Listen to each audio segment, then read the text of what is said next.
السلام عليكم يا رجاله، عاملين ايه الاخبار؟ فلوج جديد، تمرينه جديده مع عبد الرحمن. عامل ايه يا جاي؟ الاخبار بقالنا كتير جدا ما قابلناش في تمرينه يعني. اخر مره اتمرنا كان في التشانل اصلا من سنتين، لا مش هو كان سنتين. يوم الرجل اول فيديو في اليوتيوب. اول فيديو عملناه على اليوتيوب كان اسمه ايه؟ الصحبه تقريبا. الصحبه اول فيديو. صحبتك بتفرق في التمرين. كان أيوة. الفيديو بتاعه كنا احنا الثلاثه انا وانت وكمال. ايوه فاخر مره اتمرنا كنا اليوم ده. شوف التمرين عامله ازاي. هو طبعا اللي هيليد التمرين عشان انا بره عن الموضوع ده. يا باشا انا ما اقدرش ايه التمرين وانت موجود. لا مفيش الكلام ده. يلا بينا. ماشي، عندنا النهارده باذن الله اكبر هنبدا اول حاجه انكلاين ماشين شيست بريس. يلا بينا. يلا. التمرين ده حطه كده في اول الجدول بتاعك، بيسخن روتيتور كافس اللي هي العضلات المثبته اللوحين كتفك. بيوجع كده. العضلات دي لما بتقوى بتساعدك اكتر في البوش، اي تمرين بريس بقى، كتف، اي حاجه، وساعات بتظبط لك الراوندد شولدر. يعني الفكره دي ساعات بتظبطها لك مش كام دايما. عدى بقى؟ اول حاجه بقى عندنا انكلاين ماشين انتوا شيست عندكم بريس. الاوزان باوند صح؟ الاوزان باوند دي اجمد حاجه في الدنيا، ان الاوزان تبقى باوند. يعني بجد دي حاجه. لقيته شايل يا عمور، لقيته شايل جيست 65. 65. فايه 65 دي؟ ايوه لا وبلعبها فول رينج في موشن. ايه ده؟ مين ده؟ بيج رامي. اهم حاجه في الجهاز ده الظبطه بتاعه الكرسي، يعني الظبطه بتاعه الكرسي هي اللي هتبقى متحكمه بشكل اساسي. انت بتستهدف انهي جزء بالظبط في الايه؟ في البكتوراليس ميجر معاك. فانا دلوقتي المفروض في التمرين ده عشان هو انكلاين، المفروض ان الاتجاه بتاع العظمه دي يبقى بيزق في الاتجاه بتاع دقني كده. فانا هنزل، انا مثلا دلوقتي بلعب وانا رافع الكرسي على الاخر، فلقيت ان الزق بيروح كده، يبقى انا كده بلعب ايه؟ الجزء الفلات او الجزء الاسترنال والكوستال من ايه؟ من شيستي. هل اللي عليه مش شغال؟ ما ينفعش اقول لك مش شغال، ولكن عشان احيزه اكتر من بقيه الشيست لازم ايديا تبقى عامله كده. شفت هتلر بيعمل ازاي؟ نفس الفكره بالظبط. هتاخد سترايك فعلا؟ عشان هتلر. عشان هتلر. يلا انت دلوقتي في التسخين هتجهز النيرفس سيستم بتاعك على الحركه. فهتعمل ايه؟ هتسخن كانك شايل اتقل وزن انت قادر تشوف حياتك. انا كنت بعمل الحوار ده بس ما كنتش فاهم. بالظبط، والنزول في ثانيتين وعلى الهادي وكانك شايل وزن تقيل جدا. الناس عندها 6 باكس. في موضوع عايز اتكلم فيه، فكره الشخص اللي بيقول لك ايه؟ لازم تحط العضلات الكبيره في الاول. ايوه ليه بقى؟ ما انا مثلا دلوقتي عندي ترايسبس ضعيفه، انا عايز احطها في الاول. عندها الطاقه كلها. اديها الطاقه كلها واشيل فيها اتقل وزن اقدر اشيل فيه. كمان ده من كذا حاجه بقى، الطاقه والنيرفس سيستم بتاعي، ان انا جهازي العصبي يعني لسه ايه؟ لسه بكيسه في اول أيوة. التمرين. فايه بقى اللي هيخليني بقى احطها الستة او السبعة؟ عشان هي عضله صغيره. ايوه مش منطق. يلا بينا. ايزي. اللهم بارك. اللهم بارك. اللهم بارك. ايه الجمال ده؟ ايزي. يلا. ايزي فوق يلا. حلو قوي ده، حلو قوي. اللهم بارك. الكرسي انا نزلته ولا لا؟ بسم الله. ذوق. عاش.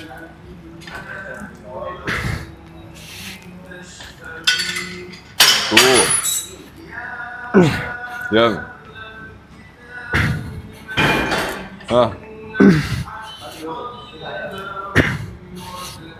جامد يلا. واحدة كمان لسه. ما بلعبش ار فول. ماشي. سيب عدات في التانك، واحده بس. افسدها. ايه؟ افسدها. بعد كده لات سحب ارضي، سيتي درو. جود. انت بتتمرن وميعاد صلاه جه، سيب التمرين بتاعك وروح صلي. مش منطقي يعني ان انت تسيب الصلاه عشان خاطر انت دلوقتي ايه؟ قاعد بتتمرن. انت لو ريحت 10 دقايق يعني ايه المشكله؟ بالعكس ده انت هتفيد جسمك. في سؤال بقى، الراحة عشان جسمي يبرد عامة. ايوه. بيقعد قد ايه بقى؟ يعني ايه جسمك يبرد؟ يعني مثلا في حد يقول لك اصل جسمك بيبرد بعدها بنص ساعة. يعني ايه عشان جسمك يبرد اللي هو انت يعني ايه مصطلح يبرد؟ يريح خلاص كده، انت خلصت التمرينه مش هيبقى سخن، مش هترجع تتمرن تاني. طب ولو ريح ايه المشكله؟ مش عارف. مفيش اي حاجه يعني. هي المصطلح ده مصطلحات. ايوه حاجات معتقدات عند الناس، هي قواعد ثابته لازم تتكسر. لا المصطلح ده مش صح. يعني ايه جسم يبرد؟ يعني جسم يبرد يعني مثلا جسمي ده لو برد يعني هو يعني ايه جسم يبرد؟ اصل انا دلوقتي واحد لو شغال بشيل حاجات ايوه وشلت دلوقتي بس ريحنا نص ساعه، لما اجي ارجع اشيل خلاص جسمي يقول انا بريت مش مكمل. بريد.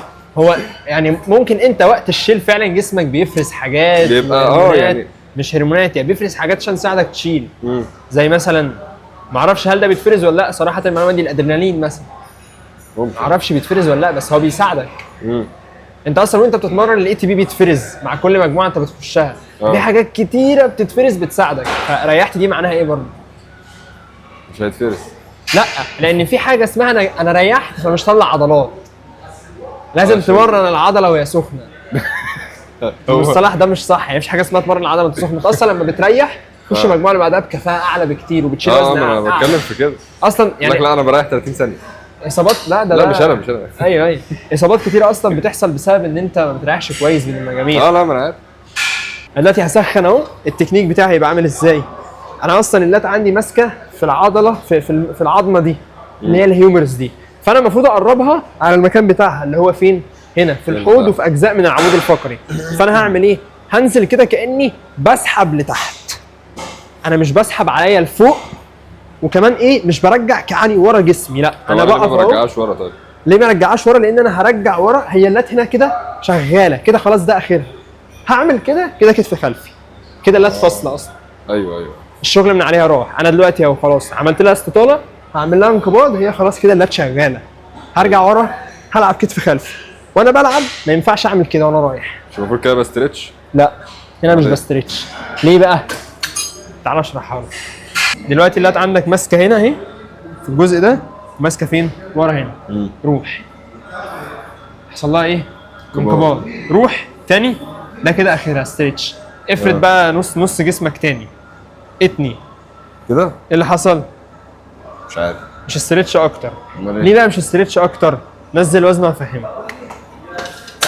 دلوقتي انا عندي اللات ماسكه هنا وماسكه ورا. اه انت دلوقتي عشان خاطر تشغل، دلوقتي انت عشان خاطر تشغل عضله، انت عندك هي ماسكه في نقطتين، لازم نقطه تشد عكس النقطه دي، يا الاثنين يشدوا عكس بعض، يا واحده ثابته والثانيه بتشد. بتشد. فانت دلوقتي العمود الفقري اهو والجزء بتاع الهيومرس اهو، انت عملت ايه؟ عملت كده. ايوه فهمت؟ مديت دي لقدام بالظبط، انت رحت بعمودك الفقري اهو، رحت بيه ودراعك بيروح اصلا، ودراعك بيروح. فبالتالي النقطتين اللي هي ماسكه فيهم اتحركوا من مكانهم. يا اما كده. ايوه بالظبط. يعني بقى الحركه بتاعت السباين فليكشن واكستنشن دي العضلات الناصبه لعمودك الفقري اللي هي الالكترو سباين، اللي هي ماسكه بقى من اول عمودك الفقري ده ونازله. أيوة. هي اللي بتعمل كده وهي اللي بتعمل كده. ايوه ود راح. اثنين ثلاثة دبابة. ها 4 زق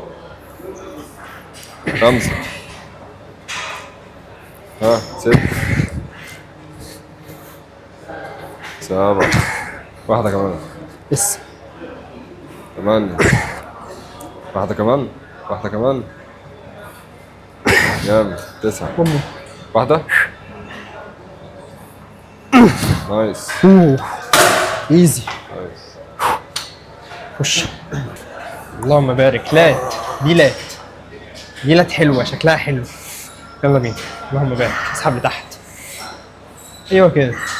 تخيل ان انت عايز تكحت ده في الارض، عايز تنزل كوعك عند جيبك، لم لجوه. ايوه كده. بس انزل. ممتاز ما شاء الله. ايزي. حلو قوي. يلا لسه سيب انا مش مساعد. الله. ايزي يلا. حلو قوي ده. استنى اسف. تم قصر. الراجل اتأثر. كام يوم في الاسبوع اتمرن كحد ادنى؟ يوم واحد. هتستغرب، في ناس كتير جدا لما بقول لها يوم واحد بيستغربوا، يقول لي ايه ده يوم واحد؟ طب انا هطلع بيه عضلات؟ طب لا، اقول لك اقعد خالص. فعلا في ناس حياتهم، نظام حياتهم، شغلهم مثلا متجوزين شغالين شغلانتين، عندهم اطفال، بيسافروا كتير، فما عندهمش فعلا غير يوم واحد. فيوم واحد احسن ولا لا شيء احسن؟ في قاعده بتقول لك ان الزيرو ان الزيرو بوينت 0.0000001 اكبر من الزيرو، والمحصله دي لما تقعد تزيد على بعض تقعد تزيد على بعض تقعد تزيد على بعض في الاخر هتديك ناتج حلو احسن من الزيرو. زيرو مع زيرو مع زيرو مع زيرو مع زيرو مع زيرو مع زيرو هيديك زيرو، الناتج زيرو. لكن زيرو حته بسيطه لما يتجمعوا مع بعض هيدوك ناتج حلو في الاخر وهتتبسط منه. في ناس بتقول لك تمرين البيت ما بيطلعش عضلات زي الجيم. تمرين البيت بيطلع عضلات بس ابطا على حسب المعدات اللي معاك. بالظبط. يعني مثلا انا بلعب ضغط عقله بس معايا دمبلين. حلو. معاك دمبلين بالظبط. يعني مش ضغط وعقله بس. انا لما بتمرن ضغط وعقله بس اكن انا ما اتمرنتش الصراحه. ايوه. بنام واصحى من النوم ولا اكن اي حاجه حصلت واتمرن نفس التمرين تاني مدى الحياه. فاهم؟ بس فهي دي الفكره. تقول لك لا انا مش هتمرن في البيت. طب انت مثلا لو الظروف حكمت عليك انك هتتمرن في البيت الفتره دي، في ناس كتير بتبطل تمرين. لا تقول لك لا انا خلاص اتمرن في البيت طبعا. وعايز اقول لك حاجه ان التمرين في البيت بيطلع عضلات. ازاي بقى؟ بالبروجريسيف اوفرلود. ملاعيبه الكاليستانكس بتطلع عضلات. هم ايه بودي ويت وعقله وكل وزن جسم. بالظبط. واصلا وزن جسمك نفسه ده بروجريسيف اوفرلود. لان انا لما اتمرن واكل هتخن فانت هتلعب تاني فده كاني تقلت وزن. بالظبط. فعادي لا ممكن العب من البيت واطلع عضلات عادي. بالظبط. ابطا ولكن هطلع يعني. لو ده الحل الوحيد خلاص مش هتقعد. احسن مما في هو زي 0.1 بالظبط. ود 1 2 3 ماشي. كنت لسه منزل ريل بتكلم فيه عن فكره السحب بتاع الاكستنشن. انت بتعمل شولدر اكستنشن للات وايدك عامله كده. كان عرفه كان جايب مقبضين حاططهم في جريب اللي هي بتاعه الادكشن، فكان مخليها اكستنشن بس في مكان اوسع شويه. انا مش فاهم الصراحه الناس مالها. يعني هي الناس زعلانه من عرفه ولا زعلانه من التمرين نفسه؟ يعني التمرين ده قديم، هو ما اخترعوش التمرين ده، هو لعبه. طب هل التمرين ده حرام؟ تعال نبص عليه الاول.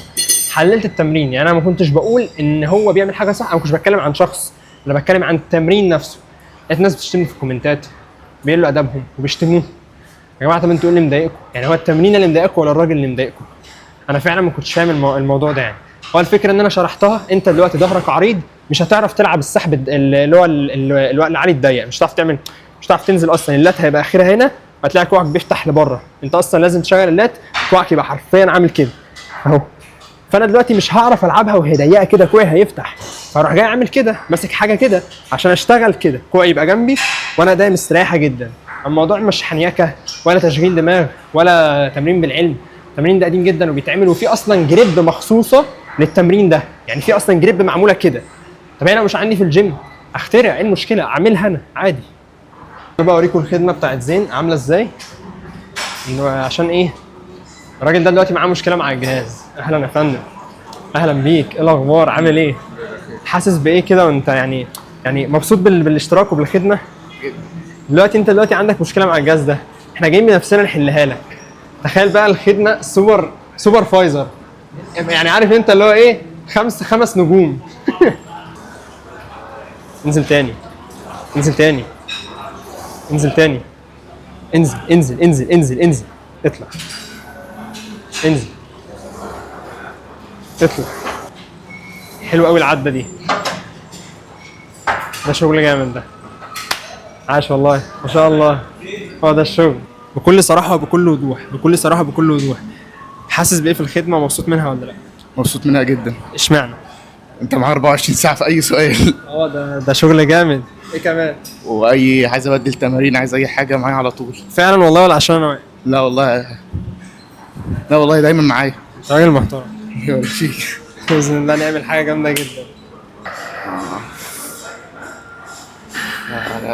دي امبارح دي كانت التورس. دي كانت امبارح. ماشي. دي التورس. انت كان عندك لمس النهارده صح؟ حلو قوي. انت خلصت اللي هي تمرين الليج وهخش بقى على اللي فوق. ماشي. اتوقع كتف جانبي.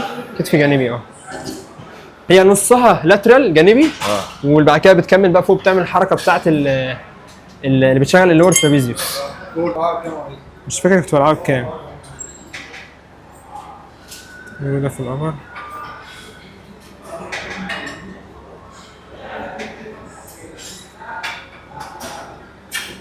بس خلاص يلا بينا. بسم الله.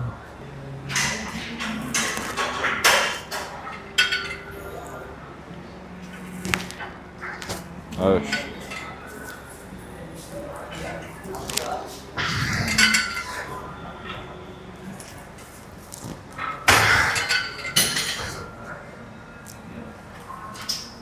تمرين اول مره اشوفها في حياتي. تمرين اول مره اشوفها في حياتي.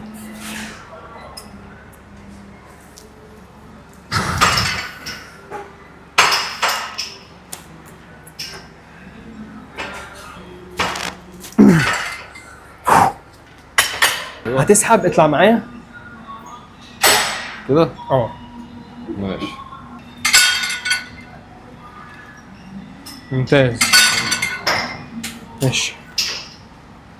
لا مش فوق قوي اهو، حفل واي ولا كده ولا كده.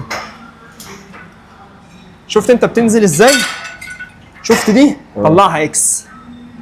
يعني شايف دي؟ شايف دي؟ طلع كانك بتعملها كده. ايوه كده. حلو قوي. يلا وراح شويه وانت نازل. يلا. ايوه ممتاز.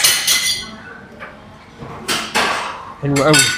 المهم خفف الوزن والعب دروب ست. لا ما تعملش كده، انت كده بوظت الدنيا. يعني انت المجموعه اللي انت لعبتها بوزن اتقل من تقديرك، هي كمان المجموعه دي مش محسوبه؟ لا طبعا محسوبه، الا لو انت جبت عدتين بتكنيك ميت، لكن في العموم محسوبه عادي، مجموعه محسوبه. من الاسبوع اللي جاي بقى او المجموعه اللي بعدها اظبط وزنك صح، لكن ما تنزلش دروب 6 او مش ما تحسبش المجموعه، لا عادي احسبها مجموعه افكتيف مجموعه فعاله وصلت فيها الفشل العضلي بتكنيك مظبوط، فعادي المجموعه دي محسوبه. تمرين واحد بقى لرجلك كلها. سكوات.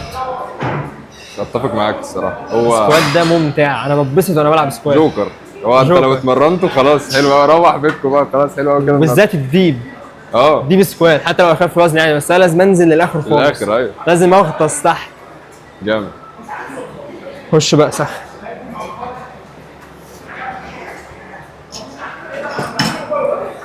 هو بينزل معايا؟ التمرين ده بيعمل الوظيفه الثانيه للتراي، ان الترايسبس معديه على مفصلين. تصدق حلو. اطلع تاني.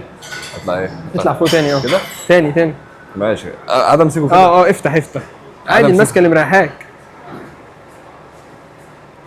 سلام. ممتع. طب وهم بيقولوا ان هو الكيك باك بيحفزها اكتر ولا بيحفز ولا بيعمل. وفكك بقى من جهاز الاي ام جهاز جي اللي ال EMG بيقيسه. أيوة. اصلا جهاز الاي ام جي ده بيعمل ايه؟ بيقيس الاشارات الكهربائيه اللي في العضله.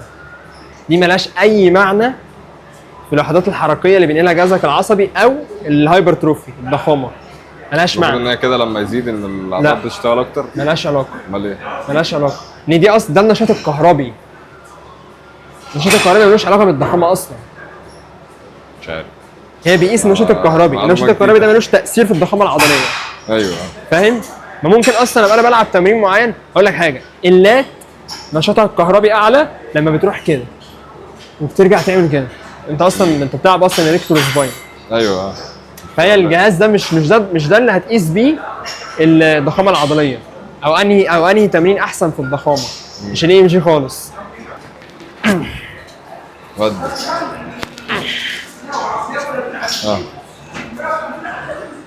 3 4 5 جامد. كده لما انت تقول عارف. ذوق. ودي. امور. عاش لسه مقتنع ان انا اي حاجه اكلها غير اكل اللي هو بتعمل عاديه هيبقى بالنسبه لي عجز سعرات، ما انا قللت اكل اهو. مفيش حاجه اسمها كده. ليه بقى؟ ان انت اصلا بص زي مثلا واحد رفيع ويقول لك ايه، انا باكل الاخضر واليابس بس ما بتخنش. هو كده بيضحك على نفسه. ليه بيضحك على نفسه؟ طول ما انت مالكش وحده قياس، طول ما انت مش هتعرف تحاسب الموضوع ده. في حاجه كده بتقول لك ما لا يقاس لا يطور. يعني لو في حاجه ما بتتقاسش مش هتعرف تطورها. يعني انا مثلا دلوقتي الاسبوع ده يوسف بياكل اكل من غير ما يوزنه، هو حاسس ان الاكل ده هيخسسه او حاسس ان ده اقل من احتياجه. لما نيجي نلاقي يوسف زاد في الوزن، اعرف بقى المشكله هنا منين؟ من الدايت ولا انت مزود في الاكل وانت مش واخد بالك؟ احاسب بايه بقى؟ يعني انا المفروض دلوقتي لو انت ملتزم بالدايت فعلا بالميزان، اقول ان المشكله هنا في الدايت، محتاجين نعمل عجز اكتر. لكن لو المشكله كانت في الاكل اللي انت بتحطه مش في الدايت، وانا عملت لك عجز، يبقى انا بعمل لك عجز فوق العجز. يبقى بعد اسبوعين 3 من دلوقتي هتلاقي جسمك ثابت مش بيتحرك في الميزان. جسمك حصل له حاجه اسمها بلاتو عشان العجز الكبير قوي في السعرات.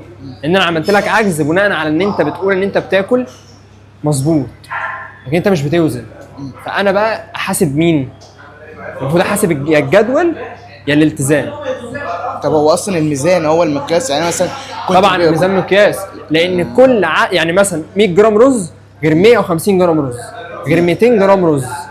ما هي كل قيمه غذائيه، كل وزن للاكل ليه قيمه غذائيه مختلفه عن الوزن الثاني. يعني انا دلوقتي لو جيت كلت معلقه رز غير انا اكلت طبق رز، هتقول لي ما هو رز. لا، كميه بتفرق طبعا. لو زودت عن الكميه اللي انا كاتبها لك يبقى انت كده لغيت العجز اللي انا عامله. وبالنسبه بقى لنا الميزان الشخصي، انا كنت وزن 90، جيت بعد اسبوع لقيت نفسي برضك لسه 90 بس خسيت كشكل كده، برضك الميزان ده مش مقياس، بس ميزان الاكل هو اللي مقياس. بالظبط.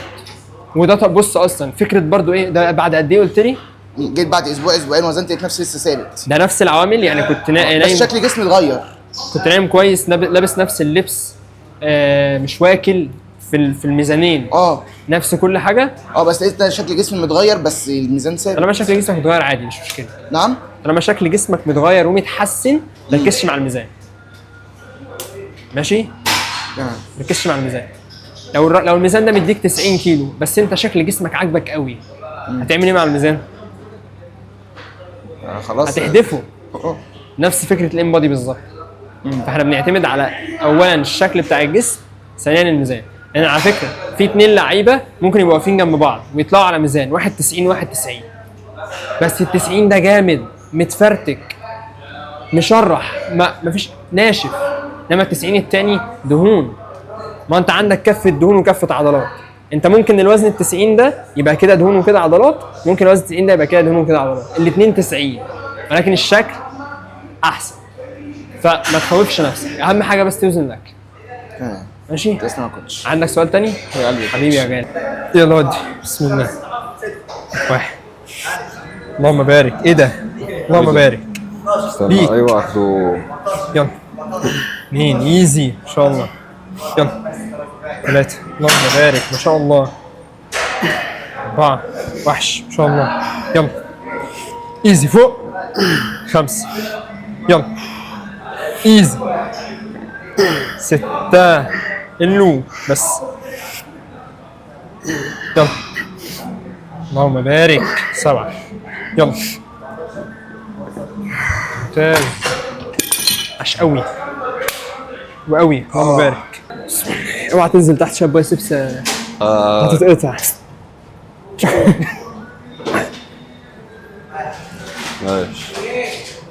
2 3 4 5 لسه بدري. 7 6 8.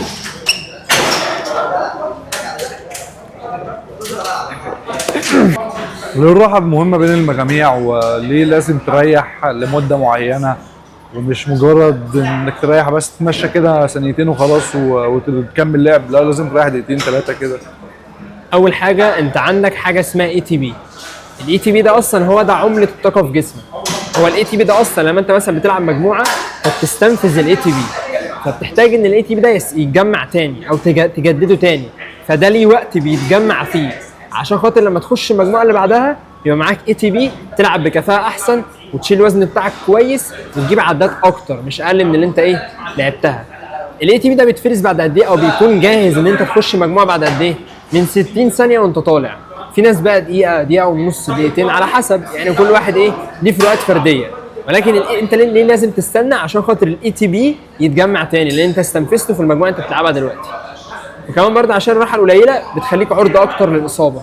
وبرضه الراحه على قد المجهود، يعني انت مثلا دلوقتي لو انت لعيب بتلعب 1 ار ام او يعني عدتين باكتر وزن تقدر تشيله، لو انت مثلا باور ليفتر، فعكس بقى لعيب الهايبر تروفي او الضخامه العضليه، فطبيعي ان انت مثلا شايل اتقل وزن تعرف تشيله في حياتك عده واحده او عدتين، طبيعي ان انت محتاج تريح 5 دقائق 7 دقائق 10 دقائق ريح عشان خاطر تعرف تخش برضه المجموعه اللي بعدها بكفاءه عاليه.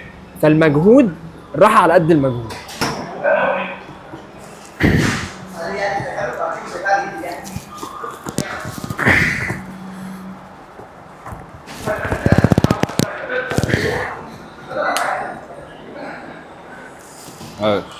سكين دي ولا مجموعة؟ حقيقيه.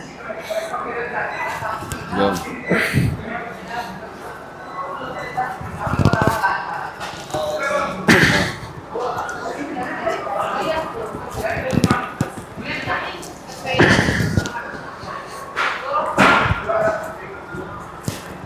زق زق لس لس لس لس. جامد جامد. جيب لك كرسي بيبيهات. الكتف الخلفي من اكتر التمارين اللي الناس كتير قوي بتغلط فيها. الكتف الخلفي فيه حركتين، انت لو عملت واحده منهم هتشغل ميدل باك، ولو عملت الحركه الثانيه هتشغل كتفك الخلفي. اول حاجه الحركه الاولى، وهي ان انت تبقى معتمد على ان الماسكه من قدام هنا، وهتروح جاي عامل ازاي بقى؟ عامل كده كان انت بتلعب ابر باك وتاني كوعك. الصح بقى بتاعها ايه؟ ان انت هتدخل ايدك في اخر الجهاز بالشكل ده اهو، وهتفرد دراعك على الاخر كانك بتزق حد، وكانك بتبعد الشخص ده عنك هنا اهو، تبعده قوي يعني بتمشيه تبعده عنك. فما ينفعش تعمل كده، انت ايدك مفروده اهو بتزق، فايدك اهي ماسكه في اخر الجهاز اهو، بتبعد الجهاز عنك لحد هنا لحد 90 او بعده سنه بسيطه.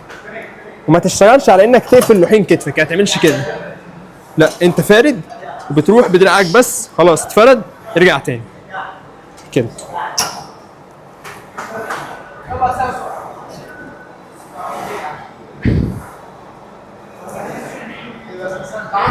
ايه رايك في التمرين النهارده؟ توب التوب فعلا طرش. انبسطت؟ خارج احسن من البيت كتير. طب ايه القصور اللي انت حاسس ان احنا المفروض نظبطها في الجدول ده؟ وايه الحاجات الحلوه يعني؟ ايه الحاجات الوحشه الاول؟ لا مفيش حاجه وحشه تقريبا. انا واحد جالك من تمرين ضغط وعقله، فبالنسبه له اي حاجه غير ما انت كده انت جيماوي قديم. لا تمام، بس انا مستغرب ان التمرينه قليله. فاهم، بس الافكت بتاعها لا عادي فعلا على عكس المتوقع يعني يعني انا خارج بتحرك بس عضلات متدمره. ازاي بقى مش فاهم. هي يعني في الأول- التركيبة. في الاول انا لو انا اخرج مش قادر اتحرك والعضلات متدمره، فاهم؟ بس دلوقتي انا خارج متحرك عادي بس العضلات متدمره برضه. نفس الافكت بالظبط. بس قادر تمشي. اقدر اعيش عادي اكمل بقى اليوم. الحمد لله المعادله دي بس اصلا مش سهله يعني بالظبط، فده اللي انا بتكلم فيه. بس انا اتبسطت جدا النهارده انا عامة. كمان والله. يعني فعلا من التمارين اللي انا اتبسطت جدا فيها، كنت مستريح وانا بلعب. بحب اتمرن مع الراجل ده جدا يعني. اخويا مدربي. احسن مونتير في الكوكب. اخويا حبيبي يا غالي. يلا ماشي يا نشوفكم رجالة. في فيديو جديد. اشوفكم فلوج الجاي ان شاء الله يوم الله. الثلاث. يلا مع السلامه. الجدول ايه؟ 3 ماشي 3 الساعه 8 ان شاء الله. انا نقفلها سوا.